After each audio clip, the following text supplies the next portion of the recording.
Grab a beer and pull up a chair. Welcome to the Northwoods Beer Guy podcast.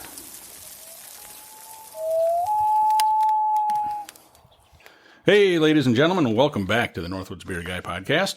This is Mike, the Northwoods Beer Guy, and as always, I'm joined by Jim.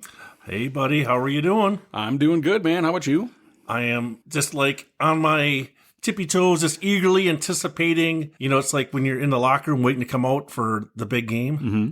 I'm just sitting here just like tensing up, waiting. I can't wait. See, that's what people don't realize how dedicated we are, that we're doing this while we're supposed to be getting ready. Loosening up. I guess loosening up to go on the Taster's Eve extravaganza for the Between the Bluffs 2024. We got the wives like rubbing our shoulders so we can drink better, right? Yeah, that's it. Yeah. See, we're like, we got to get somebody to start putting a massage on the legs. Yep. So we don't want to pull a hammy. Right. So.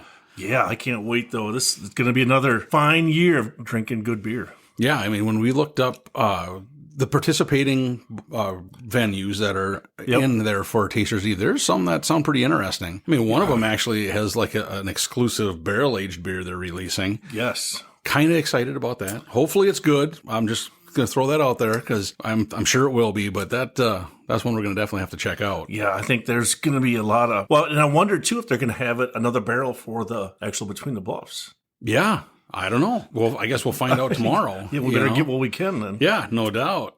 So, yeah, you know, last week, I thought it was kind of cool, other than the questions, because, you know, I bombed miserably on a lot of them. You did give it a good try, though. I gave it a good try, you know, and I thought it was really cool that to kind of give a little bit of history and that kind of thing on ales. Yep.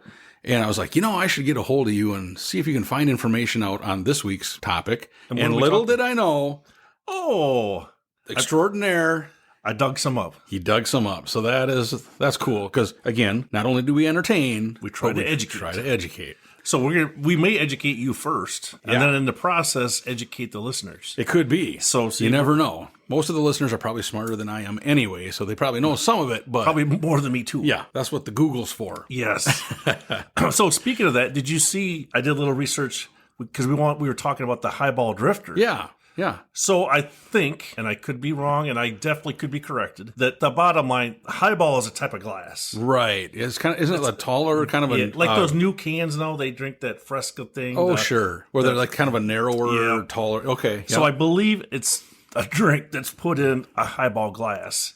And the drifter's probably usually a scotch or a whiskey mixed with water and then a lemon twist. Okay. So it doesn't sound... Oh, that's kind of not as cool as I was thinking. I was like, wow.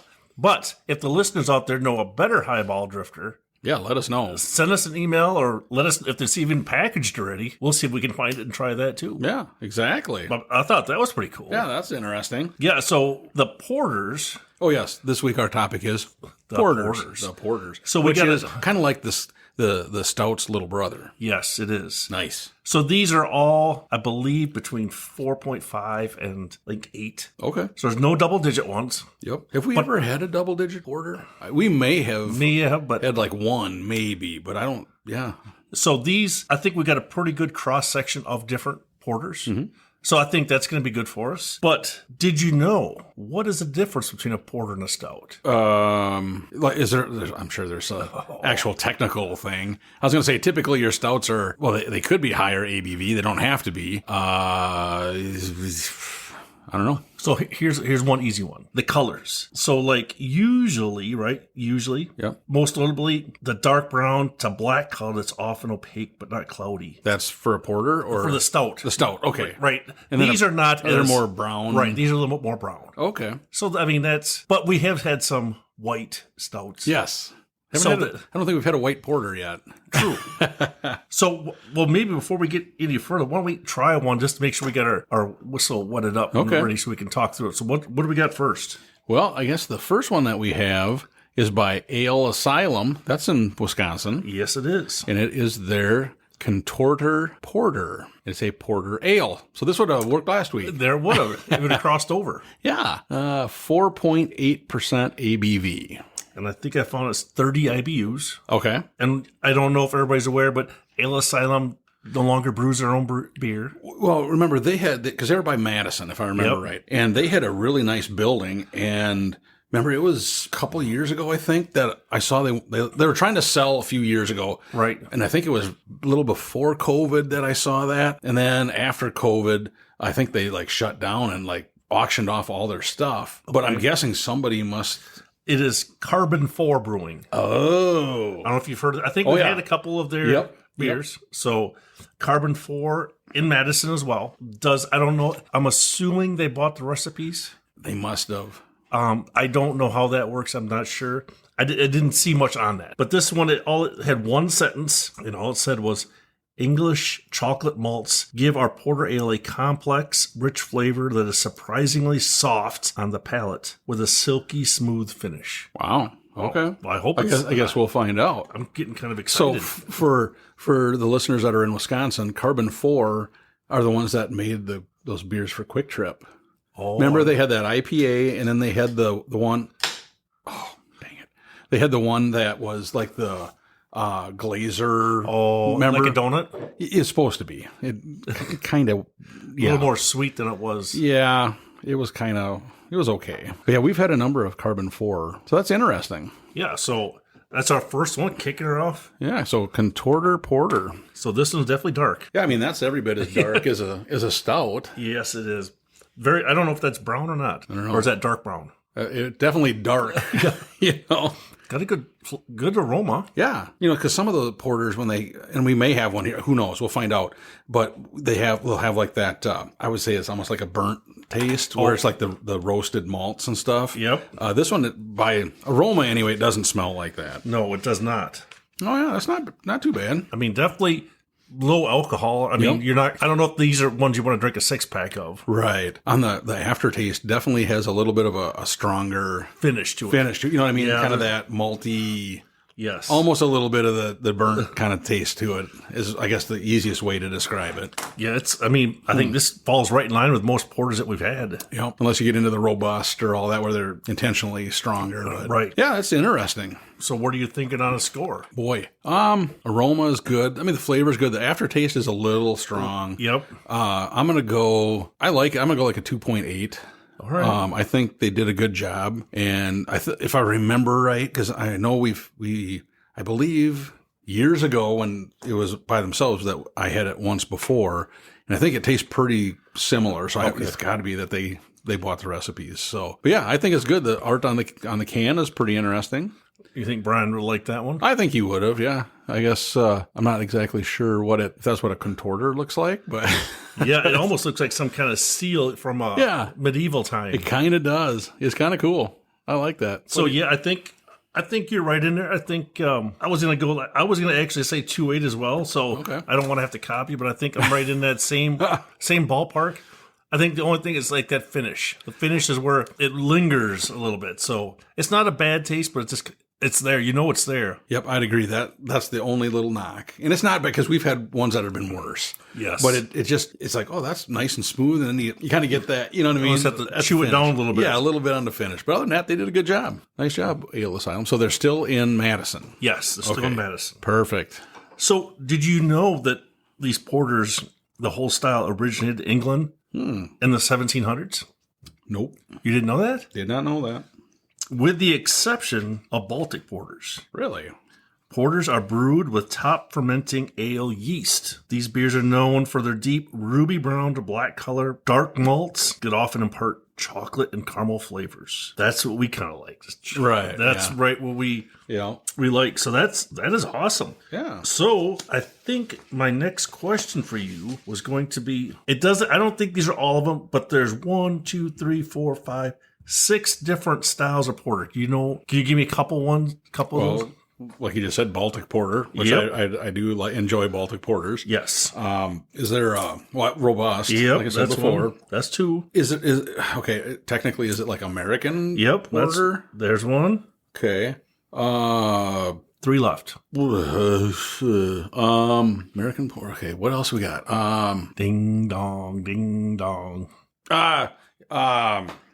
Don't someone have like a smoky? Yep, smoke porter. Smoke porter. Boy, I'm tapping out at 4. I think that's okay. So there's the English Brown Porter. Oh, darn it. And the American Imperial Porter. Oh. I didn't realize that was a separate style. Yeah, I wonder if that, because like I said, I do think we did have one higher ABV one, and it had to have been in that style then. That's what I'm thinking. Wow. Well, that's cool. Yeah. You did decent. We'll give you like a I did C-. better on that than I did on the ales. Yes, we'll give you like a C-. All right, so what do we got next? The next beer we have is by Breckenridge. Okay. And it is, of course, their vanilla porter. Nice. Yeah, and they're out of Breckenridge. Breckenridge, yeah. Does it say on here the ABV? I think I had 5.4%. Oh, yep, right here, 5.4. Yep. With 16 IBUs. Okay. So it's going to be lower, not very hoppy, which you would expect. So it says the aromas of vanilla and toasted grain set the stage for mellow flavors of vanilla and dark roasted malts in this popular porter. Don't let its deep mahogany color fool you. This brew is packed with flavor, yet is smooth as they come. So like you said, Breckenridge, the original ski town brewery, 34 years and counting. Oh, wow. So they started brewing in 1990. For a craft brewery, that's fairly long. Right. You know? So in Breckenridge, Colorado. Okay. So that's cool. So this one is a little bit, not quite as dark, I don't think, in color as the Controter. No, a little more brown. A little more brown. It's got that hint of vanilla. Definitely, yeah. I do like that. That's a good taste. Just a little. It's not over the top vanilla. Right. Which is good. Yes. You know, I mean, it's... makes it really smooth, doesn't it? Yeah. This is definitely smoother than the first one. Yes. The finish for sure is... Oh, yeah. Yeah, I like that. Yeah, this is not... I mean, I could drink a couple bottles of this, I think. I think so. I think... Boy, and it's got, the vanilla is not over the top. Right. You know what I mean? It's... But you can taste it, but it's not way over the top, and I think that really lends well to that one. Yes. It tastes really good. Yeah. Well, and what's interesting, I think, is when I was looking it up, on their website, they have an Imperial Vanilla Porter aged in rum barrels. Okay, where do we find that? Well, that's what I'm wondering, and it's 13.4% ABV. Okay. So it must be this beer then, right? You would think. And then make it Imperial, and then age it in a rum barrel. Interesting. We got to keep an eye out for that. Yeah, I would see if we can find it, because that sounds really good. I mean, if this one is good, that seems like it could even be a couple steps up. It could be. You know, it's funny because I do really enjoy rum, but we've had some beers that are aged in rum barrels that are they're strong, really strong. But then we've had a couple where they were actually very good. So I'm hoping that this one we can find it and that it's very good. Yeah. So I mean, kudos for the vanilla porter being tasting good. I just wish. I mean, I've looked. I don't think I've seen this one anywhere here local. I've never even heard of this until See, now. I'm trying to educate you, buddy. Trying to help you out. You are on the cutting edge of the craft beer market. Here comes my knife hands. All right. Well, should I go first? Yeah. I say, what do you think of this one? Why don't you start? I think I'm going to go a 2.9. I think it is a little bit better than the Controter. Maybe I'm nitpicking, but I would like just maybe even a hint more vanilla. Because, I mean, that vanilla taste I had really is good, but it's like so faint, it like touches your tongue and then it's gone. So that would be the only thing. 2.9 I think is still solid good beer. Yeah, I'd agree with you. I'd go the exact same score for the same reason. Like I said, the vanilla, it's not over the top, but they could use just a hint more. Because the way you described it is exactly right. It hits your tongue, you get the vanilla, and then it's really kind of gone. Right. But very smooth. Like I said, if I had to choose between the two, if you want this or this, I'd take the vanilla porter first, I think. Yes. It's very good. And we're starting off 2 good ones so far. Yeah. I mean, this is not bad. Yeah, no, we're not doing too bad yet. So this is better than Scheiderbach. Yeah. Oh, man, I tell you. Don't forget about that. No, I won't. And that took us 2 episodes to finish. Wow, that. That was a painful 2 episodes. It was just, yeah. Anyway, you can, ladies and gentlemen, you can go back and listen to it was around Christmas time. Yeah, how much fun that was. It's like somebody dragging their fingernails on a chalkboard. Yeah, it was just like, wow, there's just not much flavor there. No, it was sad. Yeah, it was even sadder that we actually probably lost brain cells going through that one. Could have been trying to decipher the no flavor. Well, exactly. So yeah, we've got like I said, we still got time here. We're still on a good. We got start off early. Yeah, but so far 2 beers. They've both been really good. I mean, and again, that first one was definitely a stronger flavor. On the finish was the only knock, but they're both good. I mean, I like them both. Yeah. Tomorrow is Between the Bluffs. Okay. And they've been posting. They posted for a little while on their website. Here's some of the breweries that are going to be there. Some of them had, a few beers listed, but I always have a hard time kind of going by what that is, because I think that sometimes they change. Right. A lot. Now, if I remember last year, there was we found a few double-digit beers there. Yes, that's And we kind of try to seek them out. Yeah. Because if my memory is correct, they usually bring a smaller pony keg of them. And the VIPs, if you're in the right area, you can actually get a drink of it. But once the masses get in there, they focus in on those and then they're gone really quick. So if you remember last year, Surly was sneaky. Yes, they had theirs hidden, and I was like, man, I can't believe they didn't bring that. And then you come, dude, it's behind. I'm like, what? So yeah, so that was cool. I mean, so it's even hide and seek. You got to try to seek out the beers, and I just hope it's a little warmer. Yeah, exactly. I mean, the way the spring, if you want to call it that, so far has been going, it seems like it should be, but now we're back in the cold snap again. And yeah. I don't know. We'll see how tomorrow is. Hopefully it's not. If it's not windy, right? It won't be too bad. We're not in parka and stocking cap and gloves and right. I don't know if it's supposed to be windy or not. We'll have to check the weather, but I don't think so. But you know how that goes. Yeah, the weatherman is right 50% of the time. Yeah. If that. So and still keeps their job. Yeah, we'll see how that goes. But yeah, and I know we talked about it before, but we always, we get the VIP tickets. You pay a little more, but the thing I do like about it at the Bluffs is you get in 2 hours early. Yes. And we've talked about it before, because then we can actually talk to the people, get some information on the beers, and you're not getting ran over. People aren't shoving you out of the way. When they let the general admission in, I mean, it's like 10 people deep, and you're waiting for a while, so we always try and conduct business, so to speak, early on, and then step out of the flow of traffic when they let the general admission in, so we don't get trampled. But then, like I said, we got to be on the lookout to see, because I'm sure there's going to be some pretty fancy beers there tomorrow. And I think we'll going to get a good cross section of multiple different kinds of beer.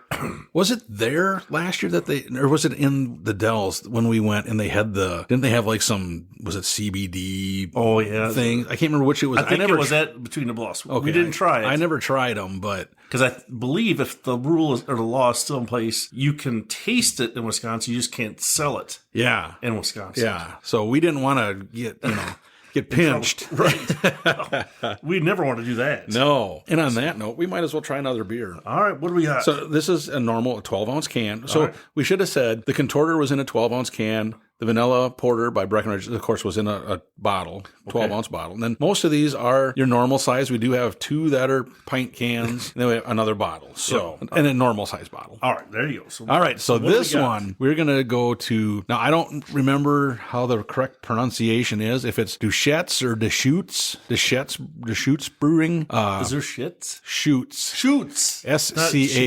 SCHUTES. Okay, all right. In Bend, Oregon, and this is their Black Butte Porter. Bend.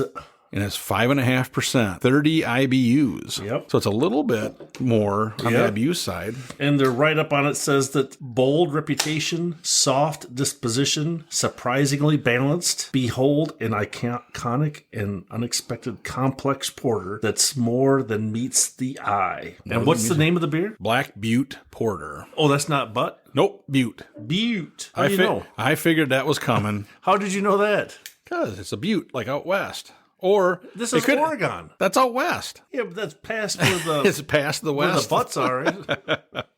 It's kind of like remember the Christmas one I had from Brewdogs, where it's a butte. It's a butte. See, spelled different, same pronunciation though. A little bit. All right. Well, it's definitely a little bit brownish, right? Yep. A little darker. I'd say it's right as dark as the first one. Yep. You can smell a little bit of hoppy smell. A little bit. I think this is the highest IBU one. That's good.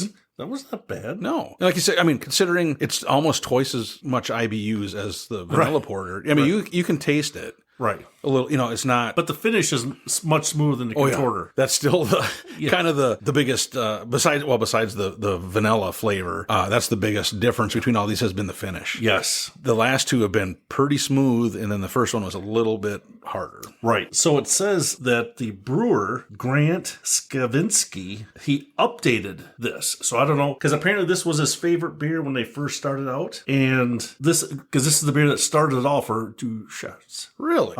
Named for the iconic Black Butte, towering high above Central Oregon. There you go. And seen for miles. This surprisingly balanced porter has notes of rich chocolate and coffee, a luscious creaminess, and roasted finish. No wonder it's America's favorite. How can you argue with that? So what are you thinking on the score? I like it. Like I said, I do think that the hop is a little bit... You know what I mean? I mean, you can definitely taste it. You can taste it. Yep. I don't mind it as much, but if I'm trying to compare it to these other porters, it's kind of a monkey wrench a little bit. Yep. Because of that, I'm probably going to go a 2.7, just because I think that hop might turn a few people off. If they didn't know and weren't expecting it, they're going to be like, that's kind of a weird taste. Right. So I think that's the only thing. I personally do like it, but I think compared to the first two, and especially the Breckenridge, it's might be just a little bit below that. And I guess the hard part too is it talks, in a write-up about chocolate and coffee. I don't really taste that at all, which that might help it a little bit more too. Because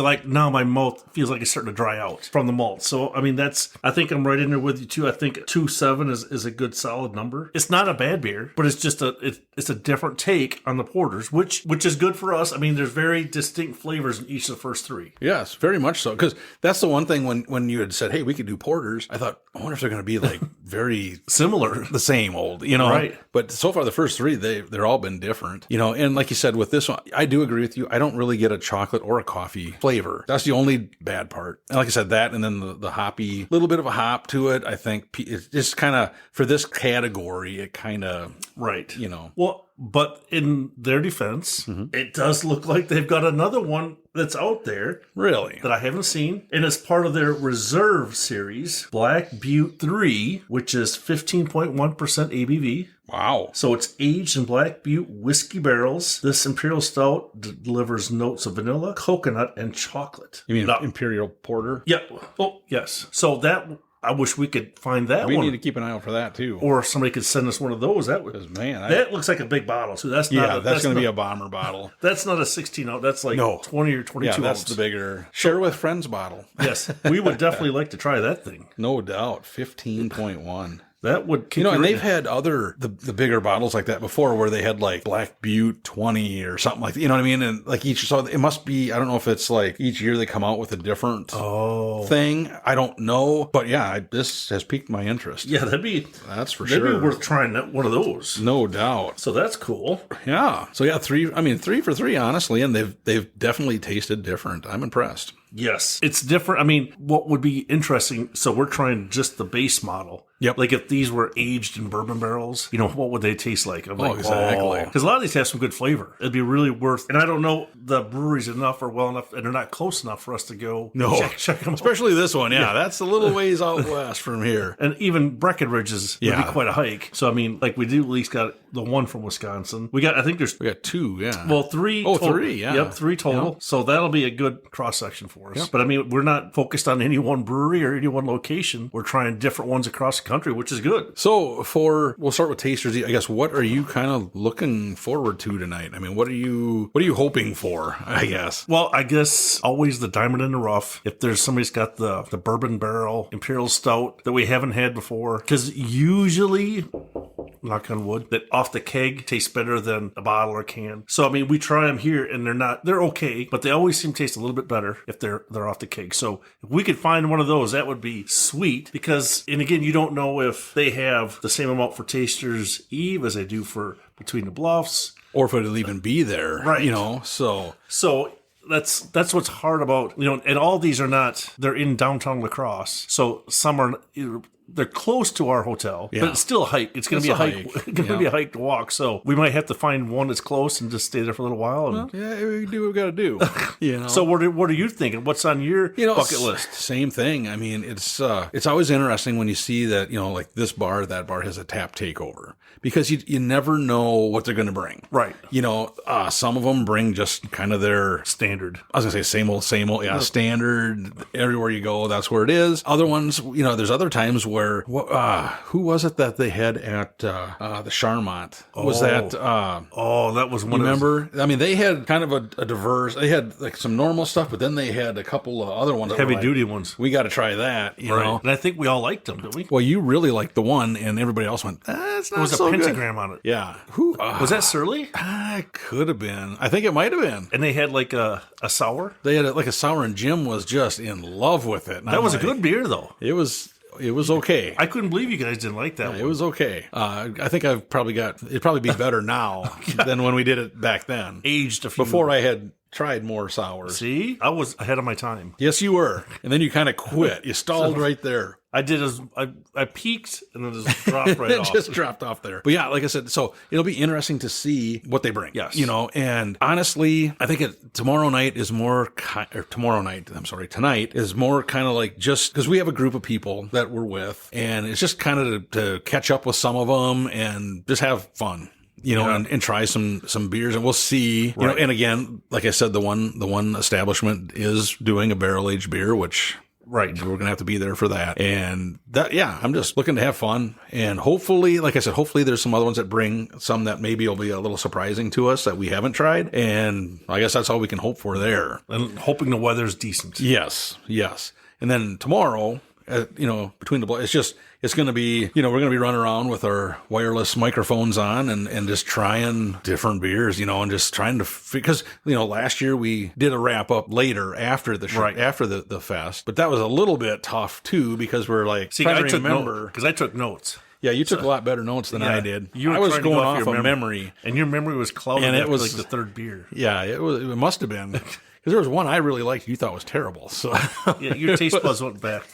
Yeah. So I'm going to actually bring a pen and paper. So, So I'm going to make sure I write down all the good beers. I'm take my camera so we get some photos too. We can post. Yep. Online. Perfect. So all right. So let's jump into another one. So we're going back to the porters. We were joined by somebody. Yeah, if you heard, Lena came back down. Some clickety-clack. Clickety-clack. She hasn't started whining yet, so that's good. Hillsboro Brewing Company. There you go. Established in 2012, and this is their Joe Beer Porter. Nice. 5.8% ABV. And Hillsboro... 20 IBUs. 20 IBUs, okay. Hillsboro is how far from this area? It's probably... less than an hour. I was going to say, 45 minutes, roughly. And I know we had been there. I've been there... Oh, where's Alabama Boss? First one that's done it. There you go. We were at their old facility that was right in town. Downtown. And it was a cool building, an old kind of building. And now, oh my gosh, they got like a huge, I don't know what was in the building. I think it was an old creamery. Is that what it was? I believe so. Because it's big, and they've got an upstairs and a main floor. And the upstairs, the only time I've been to that facility, they were having a wedding reception upstairs. So, and when you were on the main floor, you could hear it and all that. But it was not super crowded downstairs because they were upstairs. So that was cool. So it says it's a dark, smooth, and delicious with chocolate undertones. Ooh. A classic porter named after our patriarch, Joe Verbsky. This beer is just like him, simple and no nonsense. This was his favorite beer to brew. Wait a second. What did they mean by simple? A simple man. So this has a nice little head, right? Yeah, and it's darker. It's kind of like I guess really right now the Breckenridge is the only one that's been a little bit lighter color. This you definitely can't see through this one. No, smells decent. That's not bad. And it does say here that the latest location they're at is 28,000 square foot historic building that they currently call home, and it's a 109-year-old former factory that for many years was used to produce condensed condensed milk. Huh. Now they use it to produce beer, good food, and good times. Well, there you go. Oh, how about that? I didn't realize it was that old. Because, I mean, I'm sure they did a lot of work to it. Right. But it's nice. Yeah, I mean, it definitely, they left all the old timbers and stuff on the inside, so it looks... Yep. And the time that I was there in that building, because they're honestly, their beer menu, their beer list is actually pretty big. Yeah. And there was a number of beers that I was like, I've never even heard of these, because I think they can their own. Yeah, I don't know that for a fact, but we can find them cans all around this area. Well, you would think with that larger facility now they would be able to have something. Yeah. Right. But they had a number of them on tap that I'd never even heard of. Oh, really? I was like, wow. And the only other place that I can think of right off the top of my head that I've noticed that was when I was in the Twin Cities and we went to Surly, and they have an extensive beer on tap there as well. And there was ones that I hadn't even heard of there. Really? And, yeah. And it was like Distill too. Remember how the big tappers are a bunch? That's another one. Yes. So because for instance, Confluence. Oh, yes. But we never really saw where they were canned or bottled anywhere. Right. You know what I mean? So that was like, okay, I get where we didn't see that, but like with Distill and with Hillsboro and Surly, they bottle and can their beers, but to have a number of them on tap there that I'd never even heard of, it was like, it was cool. That's the kind of thing that you're like, I like that because you can try some different stuff. It's not all the same. Right. Oh, for sure. Well, do you want to go first in your score? Sure. I'm going to go a 3.0. 3.0. Yep, I do. I like it. I think it's smooth. It's got decent. I mean, I shouldn't say decent. It's got a good flavor. I do get a little bit of a coffee flavor on the finish. Yep. Not that I'm not a big coffee guy, but the only time I get coffee is in beer. So, but I do think that you could drink a number of them. It's not 20 IBUs. It's not real hoppy. Right. Anything like that. And you can, I think it's good. So I'm going to have to do a quick shuffle. I actually like the vanilla porter. So I'm going to bump that up to a 3.0 and I'm going to make this one a 2.9. Okay. So I'm going to shift it a little bit just because that vanilla flavor and Breckenridge did to me taste the best so far that we've had. So not saying the Joe beer is bad. I just like that vanilla flavor just a little bit more, just a touch more. I do agree with you. I'm going to leave my scores where it's at, but I do agree with you. You can adjust. I know you can, but I do think what you had said, that the vanilla flavor was a little more mellow, so to speak. This is of the other ones, this is probably the most mellow of those three. Right. But I agree with you, but I'll stay where I'm at. Oh, you can hold your ground. I'll hold my ground, but I might kick myself later. But that's why we like you, buddy. Because you're holding your ground. I hold my ground, and even though I might be wrong, I'm going to hold my ground. Yes, you are. So the next one, I don't know if we've had many Baltic porters. Oh, we've had a number of them. Have we? Jeez, I must be getting old or something. I don't remember all of them. But the something that's unique for Baltic porters is they are lagered and cold fermented with lager yeast.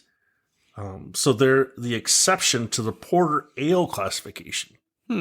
So they're made a little different than, and I think I read somewhere where it was talking about, since the Baltic states, are a little bit in northern part of Europe, they had to adjust the way they were brewing it just because of the climate.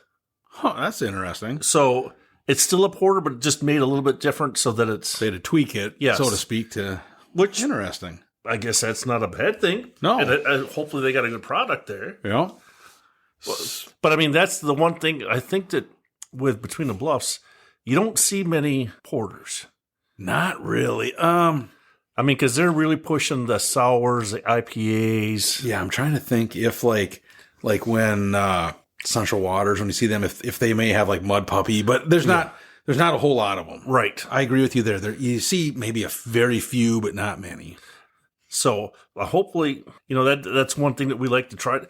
Because I don't really seek out the sours, right, or the IPAs. It's just like, now that you mention it, it is kind of interesting that the beer festivals we've been to, and it's been that way for a little while now, where it's more, definitely more IPAs and more sours. And I'm sure part of it is because that's kind of the two styles that the younger crowd is kind of into more. Yes. But it would be interesting to have a few more you know. A little darker, Yeah. a few more stouts, a few more porters, Yep. a few more barrel-aged. Barrel-aged would be nice.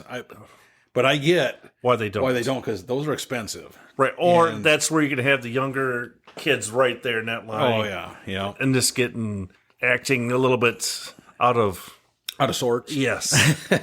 Where we can probably handle it. We know how much to take and how to handle it a little better. Oh, yeah. All right. So what do we got? What's our next contestant on The Price is Right? Well, this one, and this is an 11.3 ounce, 11.2 fluid ounce can. Oh. So it's a little bit low. I was sitting there looking at it next to these other ones going, it looks a little bit shorter. And That's it is. different. And this one, we're going across the pond. Like the perch puddle? No, the big pond. Big pond. Yeah. Mississippi? The Atlantic Ocean. Oh, way over. Yeah. All right. This is Einstock. Einstock.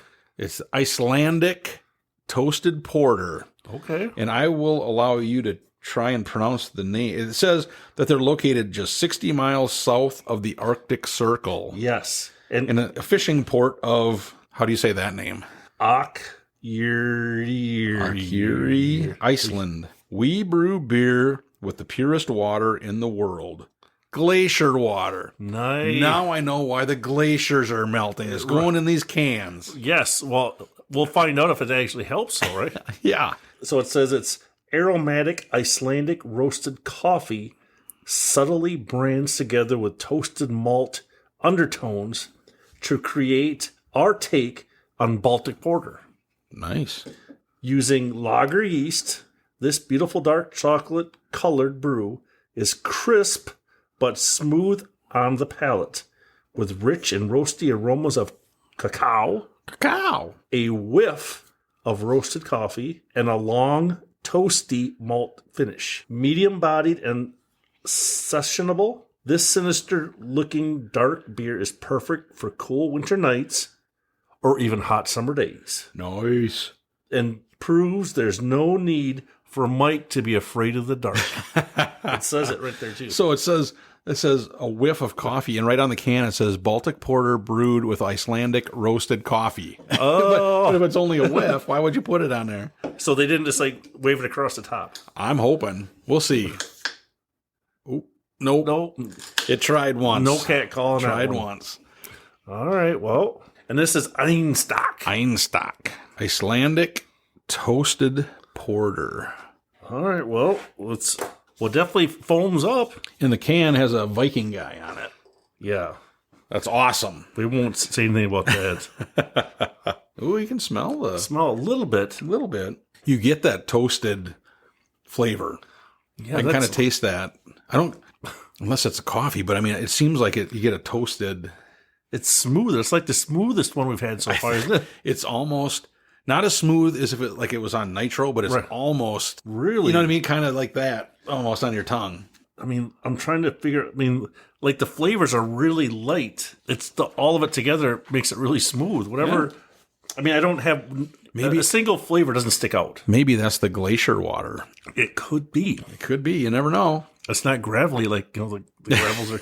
Yeah, they did filter that out. They took the gravel out. You gotta like that. Did we say it was 6% ABV? Oh no, we did. I'm sorry, it was 6%. 6%. I didn't see there wasn't an IBU on it. So I really don't get a hoppy taste to it at all. Anyway, no, I mean, I'm sure there's a little bit, but it's like now after good. I took a drink and waited a little bit. Now I can kind of have that toasted flavor. Yes, in my mouth a little bit. Yeah, like I said, I'm sure it's the toasted malts or whatever, but it's not that burnt flavor. No, it's just it's a better toasted than the one we had. Yes. Was it the Ale Asylum one that was a little bit toasted, or was it? No, it was the Black Butte. I believe no.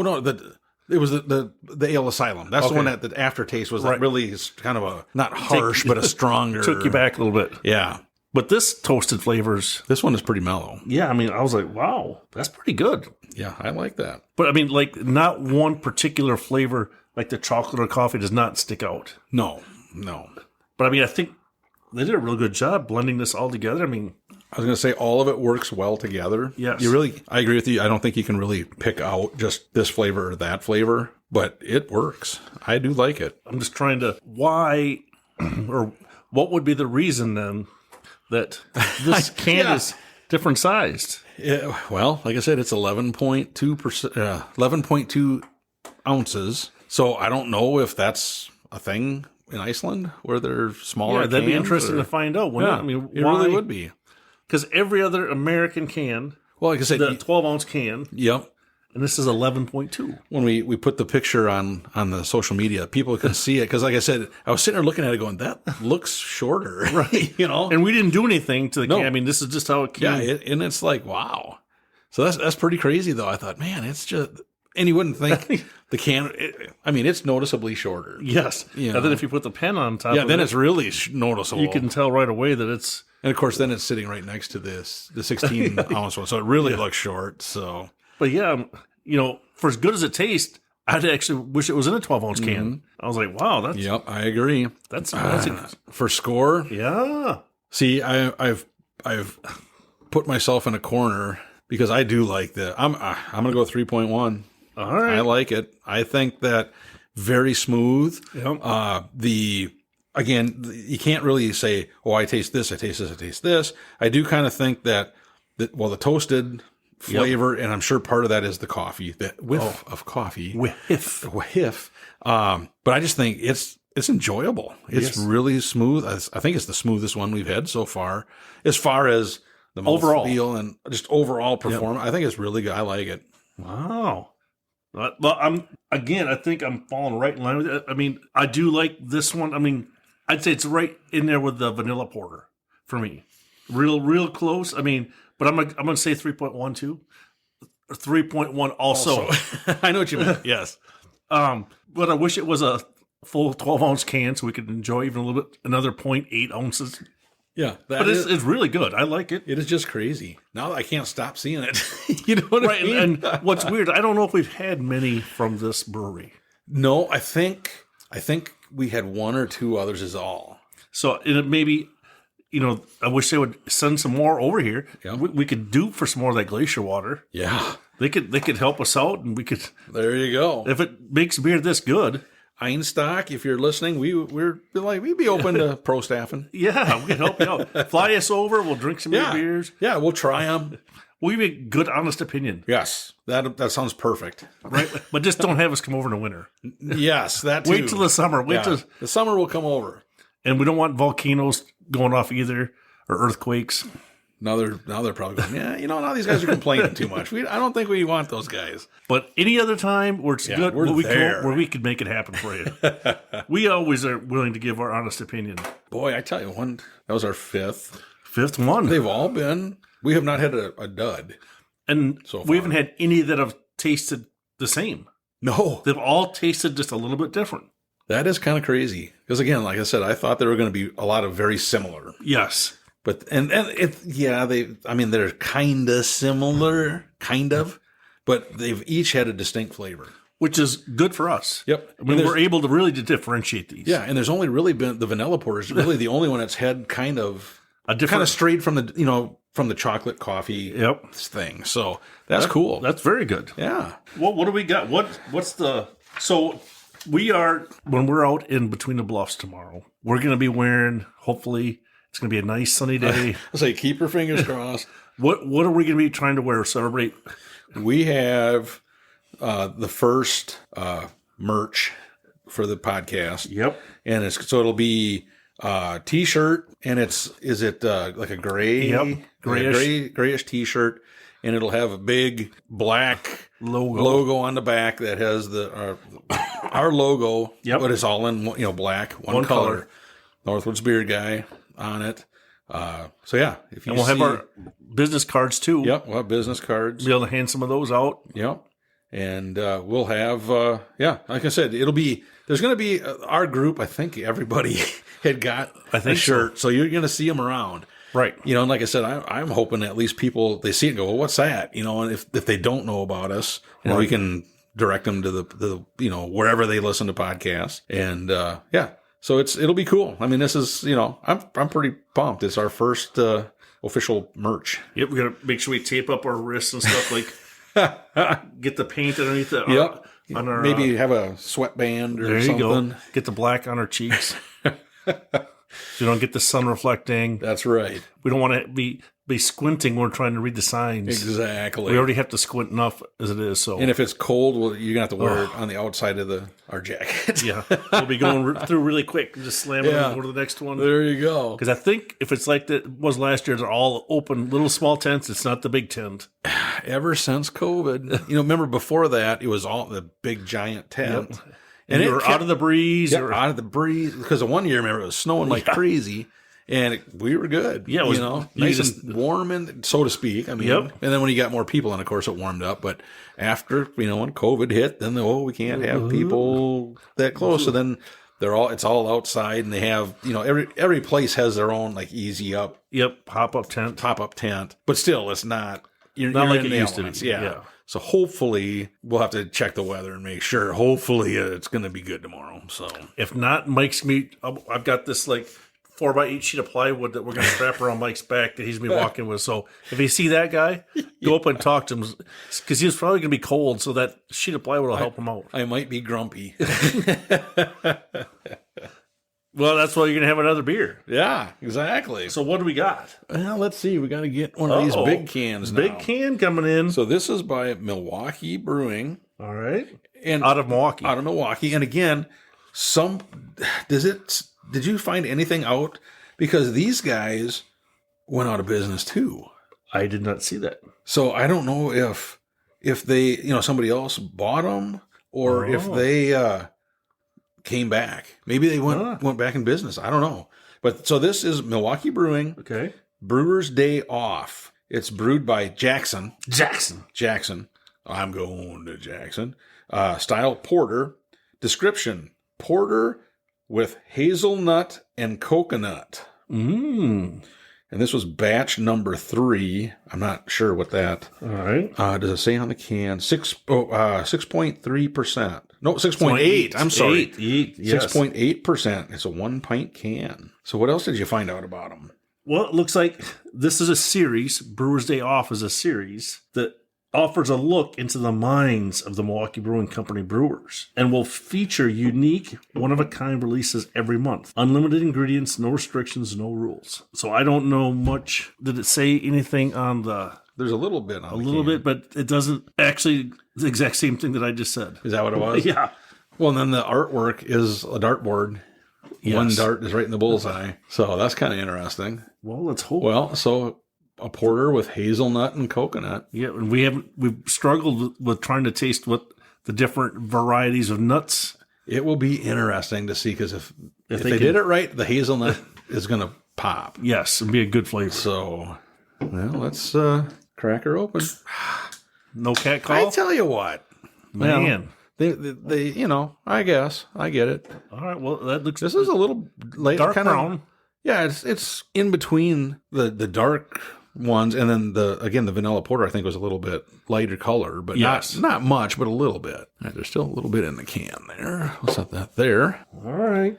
Well, the aroma smells good. Yeah, I was gonna say I'm a little confused. I got to take another taste because I don't know. Now I taste a little bit more coconut. My second sip, I got a little bit of coconut. Are you getting hazelnut at all? Again, I'm not 100% sure what a hazelnut tastes like. I don't know. It's almost got you hate to say it, it's almost got like a hoppy taste, but it's not hoppy. You know what I mean? It's almost metallic. The finish has definitely got a coconut flavor for me. I can taste that, but I don't taste much other flavor. It's not like it's too cold, because, we've had them out for a while. Right.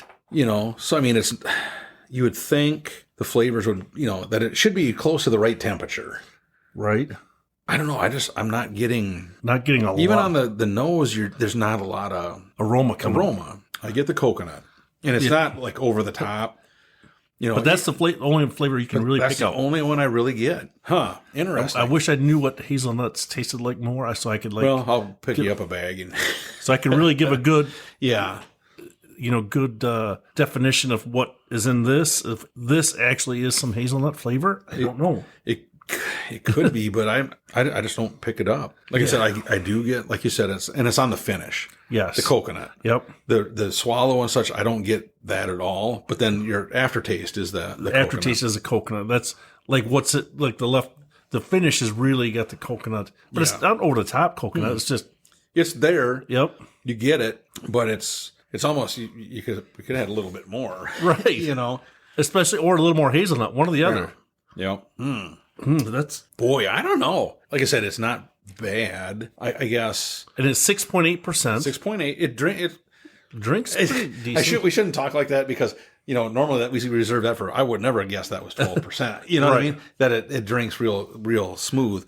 I mean, this I wouldn't have thought it was 6.8. I mean, it's again. I'm gonna try it again just to see if I can see if we can get some other flavor or something. Yeah, I'm trying to pick up more. Not really. There's a little bit of a weird when you swallow. It's a little bit of a weird taste as well. I don't know.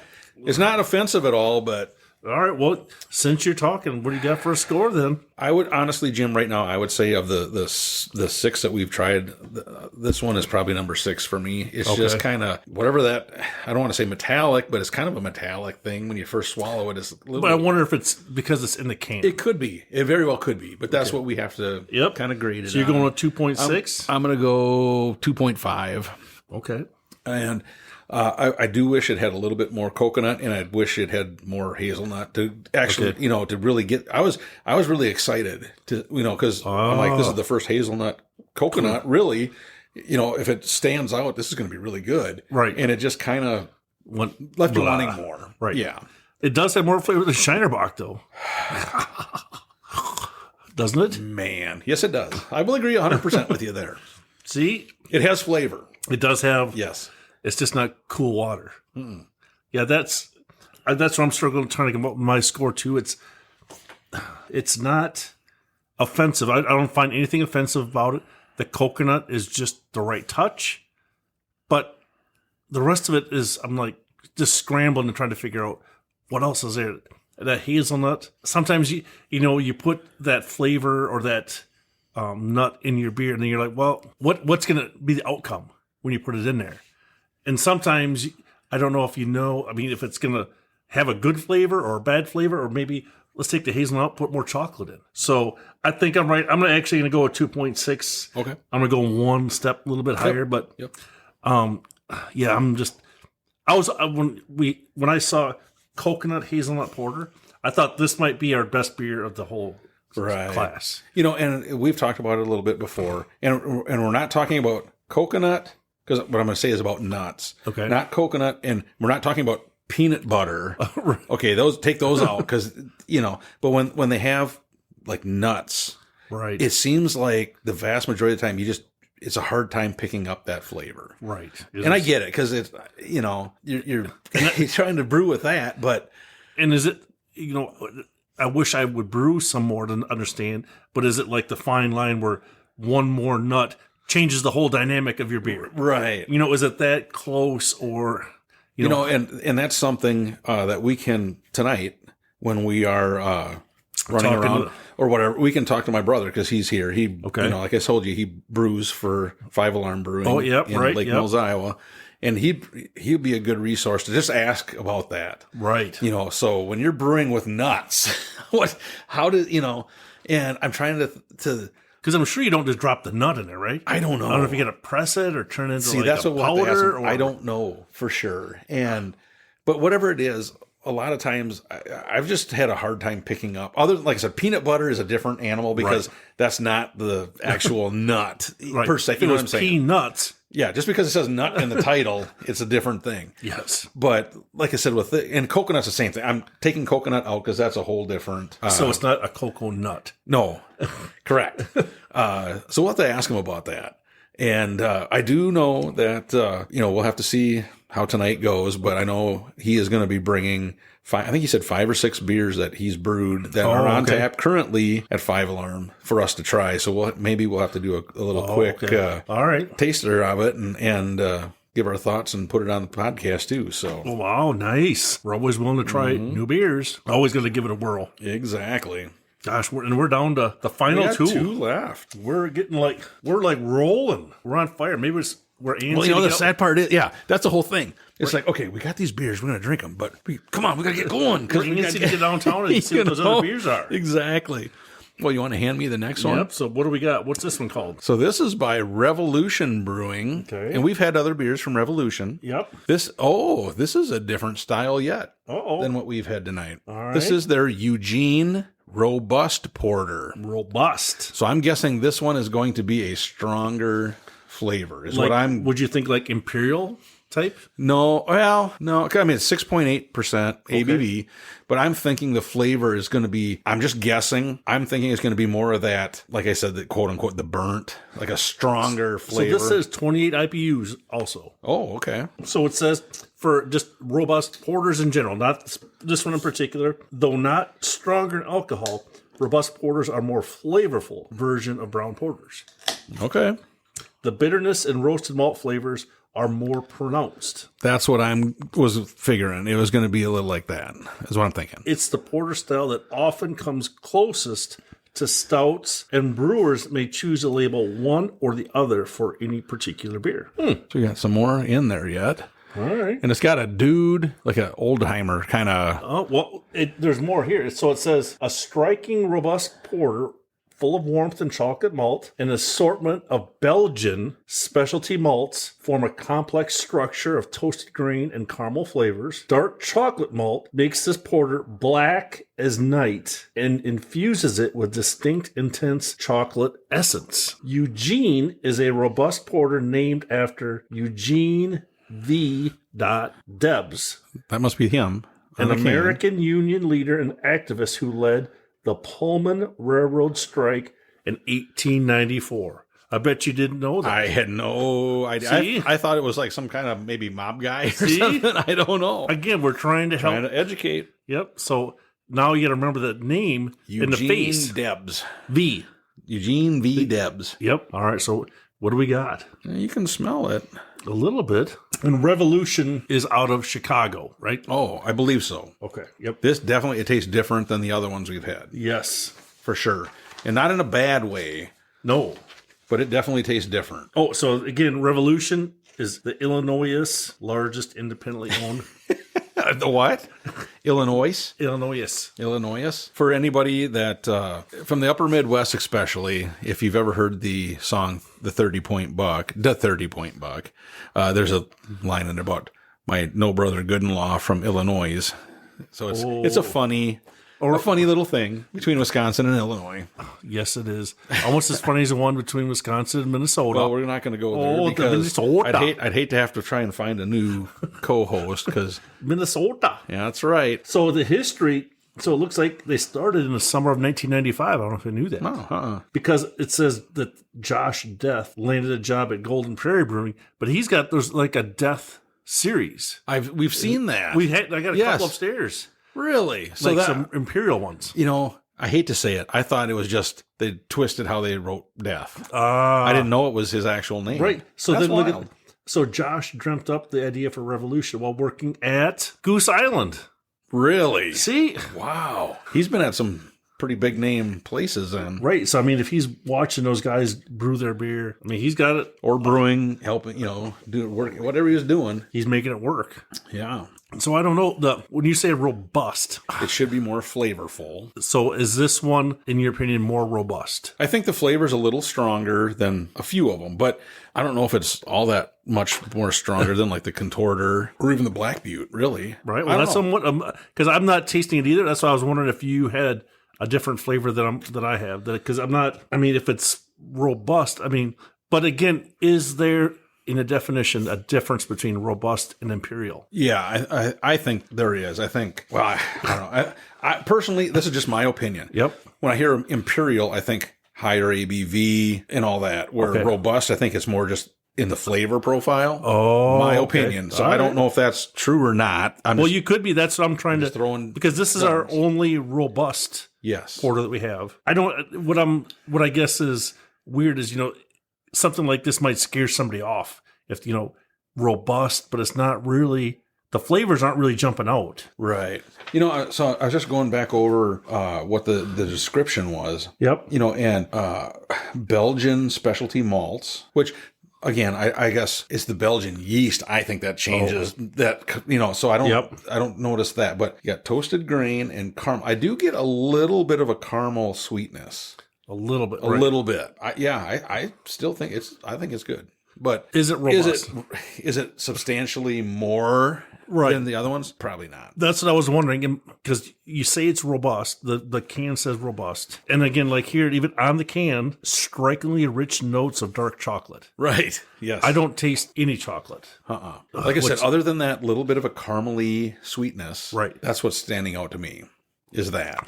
And I kind of was, I thought one of these coconut one was going to be hazelnut. Now we got the dark chocolate. I was like, man, we got some good beers on. They're going to have a lot of good flavor. They're not bad. No. The flavor is not horrendous. It's just not sticking out like I thought it would. I agree with you 100%. Like I said, this one, it's just, I don't get the chocolate. Right. I get, like I said, just that little bit of a caramel sweet, but it's gone. Yeah. And I would drink this again. I'd drink any of these, I think, again. But again, what have we said over and over? If it's on the now, we should look if it's on the can, but their description, if it's on, we're just saying if it's on the can, it should be in the can. Yes. And when I think of robust ports, because we've had other robust ports and they have definitely been stronger flavor. Right. I mean, it has it says robust, and then it says the dark chocolate. Yeah, I don't get a dark chocolate to it. Do you? Yeah, no, that's kind of why I was hoping that these last two that we've had, I was kind of expecting a lot more flavor with it. It's very muted, which is sad. I mean, because there's 16-ounce cans. Yep. So bigger cans. You're invested. Right. You're expecting, they're up there. Oh, but they definitely dwarfed the 11.2 can. And unfortunately, I think the 11.2 can was better. It's the glacier water. Yes. What are you giving it for a score on this one?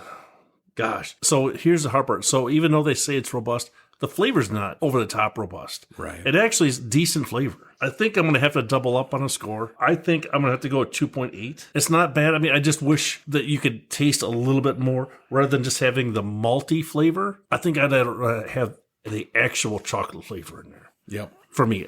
But it's still not a bad beer. No. I'm going to double up as well, but I'm going to 2.7. Okay.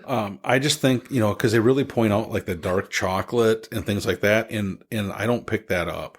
Right. The only thing I really picked up, like I said, that caramely sweetness. Yep. It's not bad at all, but I guess what I thought we were going to taste is different than what we tasted, I think. Right. Oh, for sure. Yeah, 100%. So yeah, I think I would definitely drink another one again. Don't get me wrong, but I think it was a little bit of a letdown in the fact that I thought we were going to have chocolate and we're going to have, all of this. And and again, like I said, my thoughts on a robust porter is it was going to be a stronger flavor. Right. No doubt. And I don't necessarily think it was a stronger flavor. No, I think it was average flavor. Just like it was in line with the other ones. Now I see. Yeah. What do you see? On your paperwork there. Yeah. I can't read it because it's over by you, but I see there's another picture of a can over it. So when I was looking this up, and I went out to the Revolution website and found that they also have a strong beer that we haven't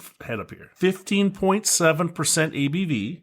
Wow. It's a rye wine beer. Oh my gosh. So, and I think we looked this up, but what does VSOR stand for? I think it's a brand of bourbon. Okay. I believe. Maybe that was the bourbon barrel it was aged in. It could be, yes. So it says the exceptionally discerning rye wine blend uses hand-selected bourbon and rye barrels. Bourbon and rye barrels, okay. From Benny's Beverage Depot.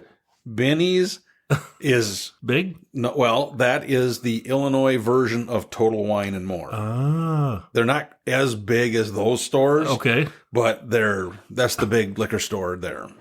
All right. To burnish the luminous malt complexities formed by a 2-year stay in that premium oak. Inviting yet balanced sweetness is counterweighted by an aromatic oak and assertive rye with ambrosial notes of maple and vanilla evoked at every turn. Well, what in the world? So why can't we get that one up here? That would taste good too. I got to look because I have the Benny's app on my phone, and I have the Total Wine and More. And nice. I'm going to look those up. I'll get that paperwork from you. All right. I'm going to look them up, see if they're available. Because if they're at Total Wine, I can get hold of BK, maybe have him run and pick them up. Nice. If they're at Benny's, I'd have to have my daughter go and but we wouldn't have them for, you know. But she'd have them in her possession. She'd have them in her possession. So which we don't have even close to that. Right. But yeah, that is crazy. 15.7. That's right up there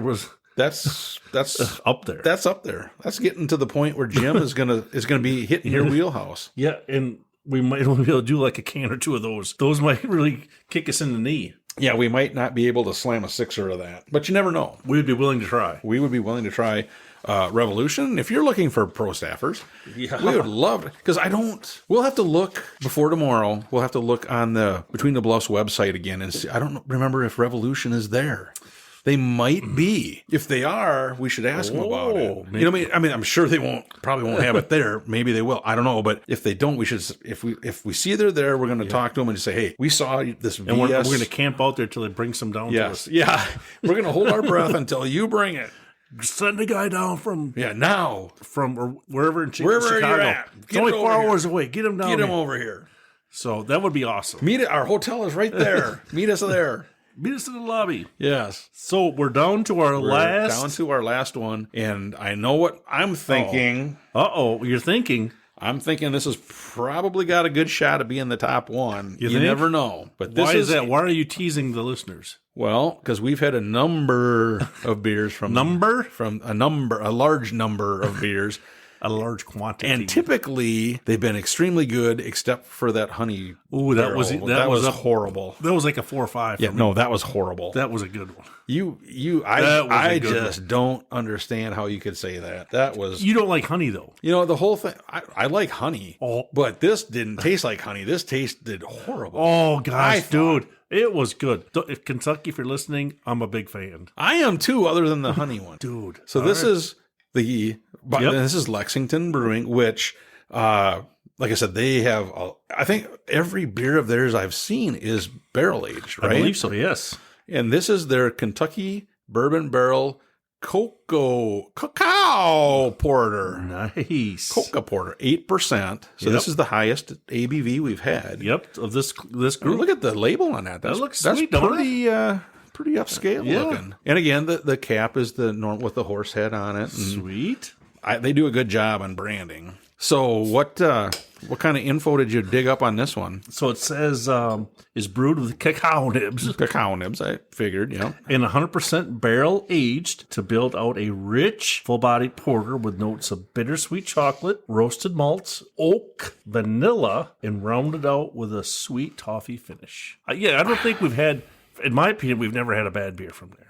Like I said, well, even the honey one, we kind of disregard your opinion. I wasn't a fan of it, but it wasn't terrible. Right. But the rest of them they've had, oh my gosh. And that, what was the, not blueberry, it was...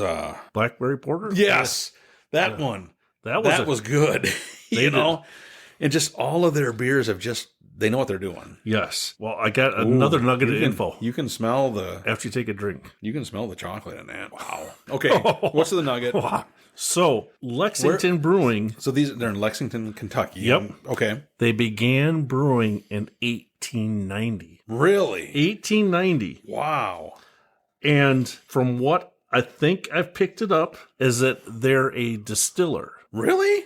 Yes, and they use... Under the same name? So they then use their own barrels to make their beer. Well, that's cheating. So they got everything right in-house. So is it their distillery? Is that Lexington as well? Yes, or the whole works. I mean, that's what it's... Yep. The name. Have you ever seen... No, nothing like that. We're going to have to look it up now. I think that'd be worth a trip. Yeah. Didn't you go down there? Oh, yeah. You missed Not it? in Lexington, we weren't. Oh.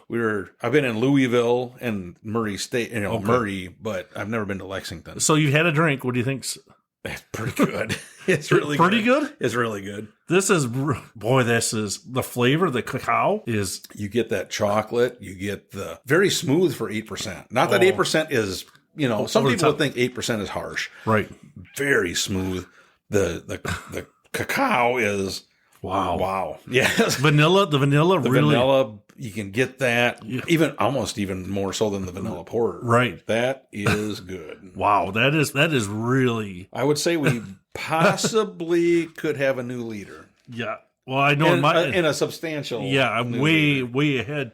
Wow. This one's like head and shoulders above this. The flavor of this is amazing. I mean, it's like so well crafted. Yeah. And I don't know if the toffee finish is that kind of what that sweetness is at the end. It's got to be. Because that just really is the right amount. It rounds it out perfectly. Yeah. It's like because so after you're done, that's what you taste is that little toffee sweetness. You're like, wow, that is just. And when you sit here for a little bit, you got that the cacao. Yep. That chocolate. Yep. And you're going, I need more. You know what I mean? That's at least what I'm thinking. That is good. That's very good. And I don't think we've had this beer before, have we? Nope. I think this is never relatively even new. seen this one. So see, I'm busting out the top level. You're bringing out your A list. I bring Shiner. I know. Don't mention it. I had to drink except that stuff. for the Woodside one that's on our potential beer of the year list. Oh, okay. From Atlanta. Oh, that wasn't from Shinerbach though. No. No, they just missed the cut. Yeah. No, this is good. This is, and I mean, this does not taste like 8%. No, I mean, I don't. Very smooth. This would be one of those scary ones where you could get messed up on. Yeah, because you could drink a few of these. Oh yeah, yep. I mean, there's no bad flavor in this at all.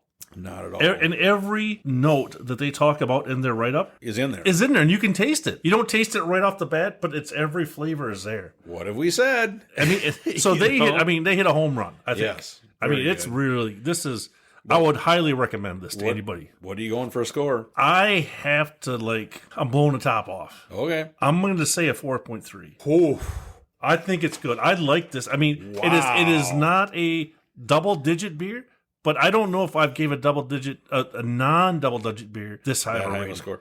This is good. I mean, I would highly, even for the novice craft beer drinker, I think would like that beer. Yeah. I think you're way high. You think so? I'm going to 4.0. Oh, my gosh. Come on, buddy. I'm going to 4.0. I mean, this is... I was going to offer this up as an honorable mention in Beer of the Year. Well, we can list it. I mean, honestly, this is very... For a porter, oh, my gosh. And just a straight porter. Straight porter is very good. And like I said, it makes you want more, honestly. The flavor, I think, is so good. Yeah.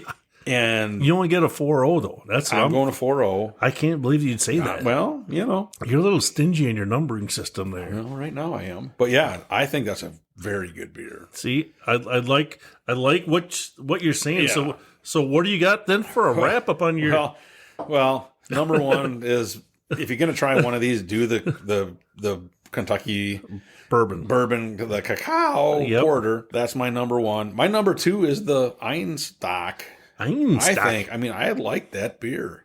Okay. I thought it just wasn't a lot of it there. Yes. You have to drink more because it's 11.2% or 11.2 fluid ounces. Yep. Very smooth though. And I think, the vanilla porter was my number three. And honestly, any of these I think were very good. The only one that you had questions on personally was the Brewers Day Off. Yeah. Okay. Just because it had that kind of a metallic-y taste to it. And again, that could have been because it's in a can, but all but two of them are in cans, and the other ones didn't have that. So I just think that's, my 1, 2, and 3 are the Kentucky, the Einstock, and then the Breckenridge. Yeah, and I think we're tasting exactly the same. I mean, the Kentucky, man, that is a good beer. Kudos. Yeah. Golf clap. Lexington Brewing, if you're looking for, and we would be willing to try your whiskey or bourbon as well, or whatever. We'd even make a trip down for that one. Yeah, we could. Yeah, and we'd even go there in the winter. Anytime. Because, their beers, and I wish we could try some of the other whiskeys. That would, bourbons. I had no idea. I never knew that they were a distiller. I know. That's why I do a little bit of research. Yeah. That's why you're the best co-host I've ever had. That you've ever had? Well, today. Okay. Sweet. You do a lot of research for me, so you do a good job. I'll keep you around for a while.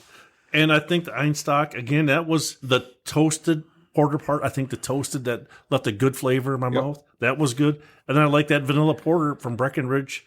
That vanilla, I just wish it was just a hint more. But, overall, I think these are all above average. Yes. I don't think there was anything that was below average. Yeah, even the Brewers Day Off, I thought was better than average. Yes. You know what I mean? This was a great category, Jim. Yeah. I think you did a good job saying, hey, I got these porters. Let's do it, you know? And I think even though you may have tried these years ago or had them on your Untappd, Yep. I think that was good because now we kind of compared some of these together to see how they all compete against each other. They all, I mean, had their ups and downs, but again, the Kentucky, wow, they've got a good system. They were head and shoulders above. Yeah. So, okay. So I think I hear people upstairs. So we may have people getting ready to head to the. They're already putting Taster's their Eve. jackets on. I think so. So I think we should probably start getting ready to go check All out. right. Well, what's your final wrap up for this? As far as drink porters. Well, no, we want to see everybody. Oh, yeah. Come up and see us. Yep. Come up and talk to see us. Well, we're not wearing the shirts today. We wanted to save them for tomorrow. But if you see us and you could accidentally run into us, you might just still say hi. Yeah, say hi. Love to talk to people. And tomorrow, Between look the for the Bluffs. shirts. Come and talk to us. We may have something for you. We may not. I don't know. We'll see. Yep. And Stranger things have happened. stranger things have happened. And hopefully, knock on wood, that the weather holds out. Yes. And it's good. Otherwise, Jim's going to have to wear his T-shirt outside his jacket. Yep. So we were looking like the the Pillsbury Doughboy or whatever. The little kid from A Christmas Story. There you go. Yeah. So, yeah. What movie? A Christmas Story. I don't know. Oh, that's right. Never mind. Yeah. We're not going to review that. And you did okay on the research and some of the questions. You did okay. Yeah, I did all right. I did better than I thought. But like I said, those last couple, I was like, Yeah, because you never know. You just punted in the stands on those. Yeah. But I do enjoy the fact that you're digging into the history on some of these different styles and all that. Because, again, we're trying to entertain. Right. And we're trying to educate. Yes. Especially educate Mike. Well, I need education. There you go. See, if you'd went to Leon like I did, then you'd I'd even know more. I'd have been more than smart. I'd have been smarter. There you go. So I hope that we can find some of this Kentucky around here for tonight, either Taster's Eve or if they're Between the Bluffs. Yeah, I'll just camp out right there. There you go. Yeah, because I think they'll be there. Oh, if they're there, we're gonna have to play dumb and say, "What is that one?" Oh. Hopefully, they bring it. Yes, we never know. So, hey, again, look for us tomorrow. Yep. Look for us tonight, but for sure tomorrow. And thank you everybody for listening. You know, our listenership is going up. And it's just gonna be like Rocky when we come to the game. Yeah. I'm not sure if they'll let us carry a boombox for our theme song or anything. We'll be coming through with our hands raised up when we come to the gates. Exactly. So anyway, ladies and gentlemen, thanks you once again for hanging out with us, listening to us talk about porters. Go search these out, try them. I think you'll be happy with any of them. Yep. Especially the three that we kind of pointed out. But hey, we're going to get ready to go here. So like we always say, we hope your campfire's always warm. And your beers are always cold. See ya. Take it easy and stay warm. Thank you for listening to the Northwoods Beer Guy podcast. If you have a question, a comment, or a beer you'd like us to review, please feel free to send us a message at northwoodsbeerguy@gmail.com. You can also find us on Facebook, Twitter, and Instagram. If you're on Untappd, look up Northwoods Beer Guy and send a friend request. Until next week, I hope all your campfires are warm and all your beer is cold.